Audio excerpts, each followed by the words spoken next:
नमस्ते। तो आज बहुत दिनों बाद मैं ये वीडियो बना रही हूँ। एक बड़ी पुरानी कहानी याद आई। 200-250 साल पुरानी कहानी है। तो एक नगर था, वहाँ पे एक बड़े रईस सेठ सेठानी रहते थे, उनका परिवार रहता था। तो उनका एक बेटा था। बेटा चूँकि बहुत लाड़ प्यार में, बहुत धन में बड़ा हुआ, सारी इच्छाएं उसकी पूरी होते जाती थी। तो थोड़ा सा कम बुद्धि भी रह गया, क्योंकि उसने पढ़ाई लिखाई कुछ नहीं की, कोई ज्ञान नहीं सीखा। और कम बुद्धि भी रह गया और घमंड भी आ गया, क्योंकि इतना पैसा था पिताजी के पास। तो इस तरह थोड़ा सा बिगड़ा हुआ था। खैर, उसकी शादी की बात चली और सेठ सेठानी चाहते थे कि उसकी बहुत अच्छे घर में शादी हो जाए, अच्छी सी बहू आ जाए। लेकिन उसने, क्योंकि वो बिगड़ैल तो था ही, तो उसने एक शर्त रख दिया कि मेरी जो भी पत्नी आएगी उसको तो मैं रोज़ मारूंगा। क्योंकि उन दिनों तो ये चलन ही समझ लीजिए होता था, और ऐसे ही लोग, पुरुष अपनी पत्नियों को मारते पीटते भी थे कुछ लोग, या वो ही एक शान समझते थे शायद। तो उसने बोला कि मैं तो 10 छड़ी रोज़ मारूंगा उसको। तो ये बोले, सेठ सेठानी बोले ये कैसी शर्त है। सेठ सेठानी तो समझदार थे और उन्होंने कहा ये कोई बात नहीं होती है, बहुत कुछ समझाया, लेकिन उसने तो वही शर्त रख दिया था। अब फिर कहीं रिश्ता नहीं हो रहा था, सब बात सब जगह फैल गई कि भाई लड़का तो ऐसा चाहता है। धीरे धीरे आसपास के गांव में भी यह बात फैल गई। और अब फिर एक लड़की पास के गांव की, उसने, वो भी अच्छे मतलब सेठ सेठानी की बेटी थी, उसने कहा मैं इससे शादी करूंगी।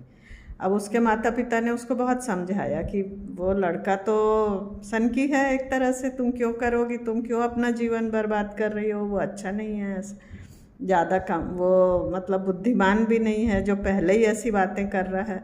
उसने कहा नहीं, मुझे तो उसी से शादी करना है और मैं करूँगी। तो फिर वो सेठानी उनके घर रिश्ता लेके गए। उस गांव, उस लड़के के माता पिता ने भी सही बात बता दी कि ये हमारा बेटा तो ऐसा बोलता है। तो उन्होंने कहा नहीं, हमारी बेटी तैयार है, ठीक है। शादी के लिए रजामंदी हो गई, बहुत अच्छे से शादी हो गई।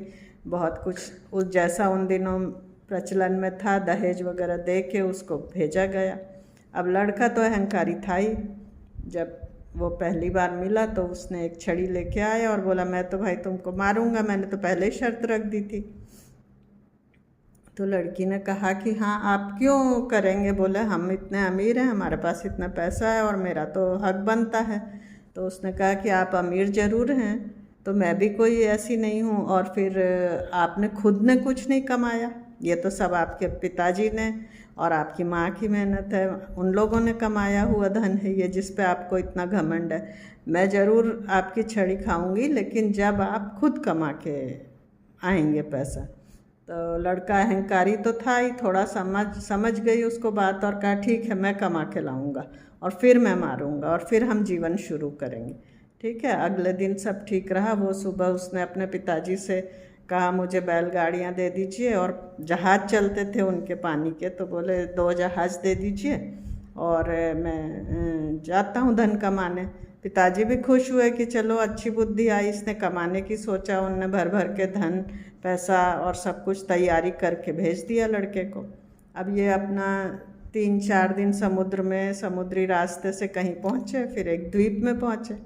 अब वो द्वीप जहाँ पहुँचे तो बड़ा, इसने जहाज़ किनारे खड़े किया यानी, और फिर सोचा मैं द्वीप घूम के आता हूँ। द्वीप घूमने गया तो उसको सामने से एक आदमी आता दिखा। तो वो बोला अरे इस बार आप आए हो बेटा, हमेशा तो आपके पिताजी आते हैं। तो बोले हाँ, इस बार मैं आया हूँ।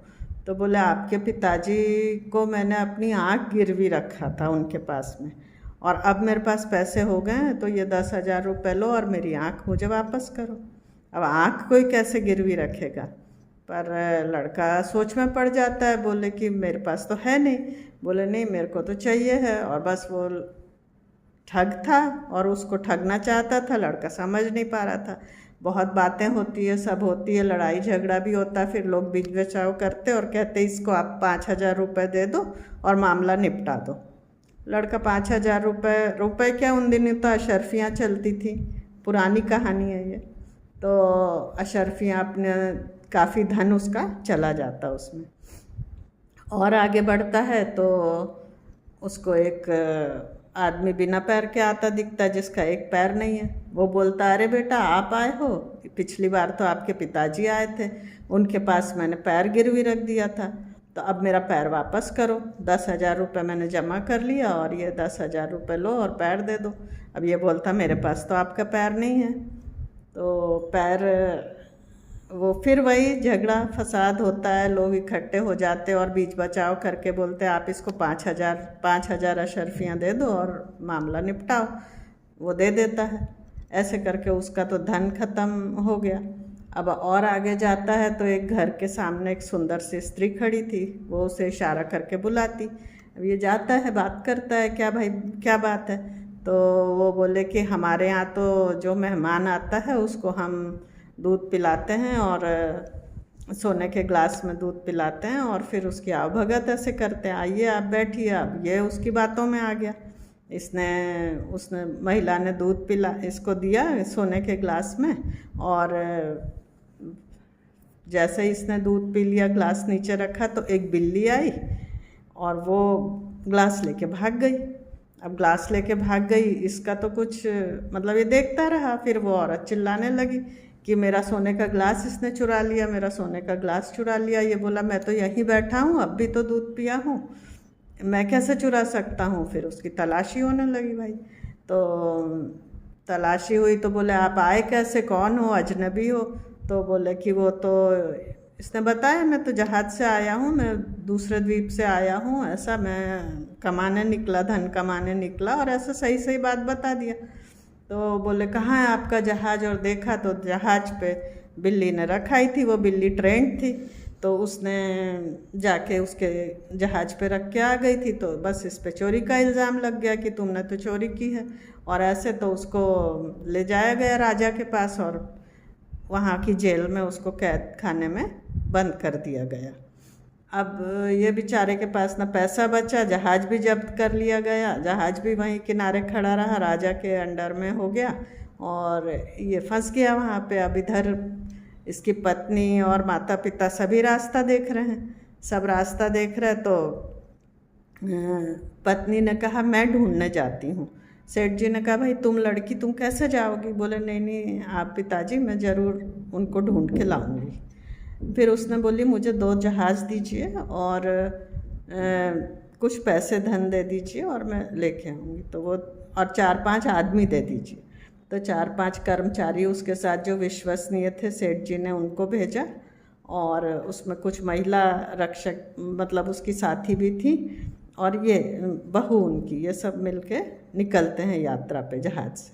वही द्वीप पे वो पहुंचते हैं जो ठग नगरी थी, और वहाँ पहुँचते तो ये बहू जो लड़कों का वेश धारण कर लेती, क्योंकि वो ज़माना से स्त्रियाँ अकेली तो जाती नहीं थी कहीं, तो उसने पुरुष का वेश धारण कर ली और फिर वो जाती है द्वीप में। वही सामने से एक आदमी आया और बोला कि अरे बेटा तुम आए हो, पिछली बार तो तुम्हारे पिताजी आए थे, उन्होंने मेरी आँख ले गए थे, एक मैंने गिरवी रख दिया था 10,000 रुपये अशर्फियों में, और अब मेरे पास 10,000 अशर्फियाँ हैं, तो आप ये ले जाओ और मेरी आँख दे दो।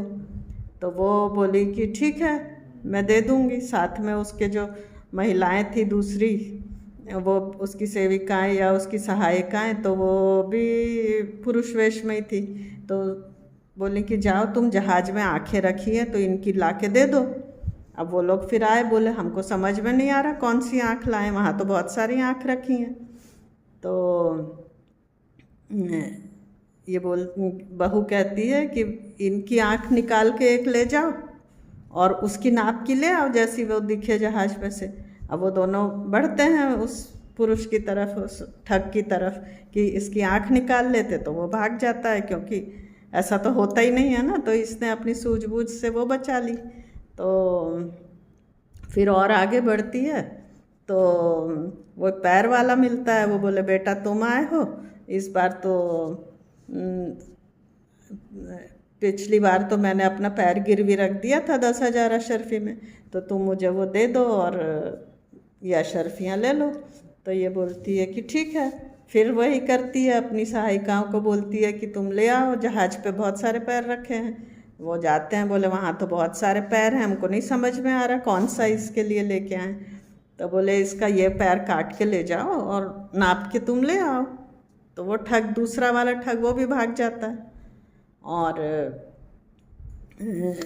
इस तरह ये बचती है और फिर और आगे बढ़ती है। तो वही सुंदर सी स्त्री एक जो थी वो बुलाती है, वो तो इसको पुरुष समझ के ही बुलाती है। तो वो कहती है कि आओ, हम तो दूध पिलाते हैं, कोई भी हमारे यहाँ मेहमान आता तो बढ़िया सोने के ग्लास में वो दूध लेके आती है और उसको देती है। अब ये दूध पीती है जब, तो ये ग्लास नीचे नहीं रखती और वो बिल्ली लेके भागने लगती तो ये अपनी सहायिकाओं को पीछे लगा देती है और वो लोग जहाज़ तक उसके पीछे पीछे दौड़ के जाती हैं और फिर वो ग्लास लेके वापस आ जाती। तो ये तीसरी ठग की चाल भी नहीं चली।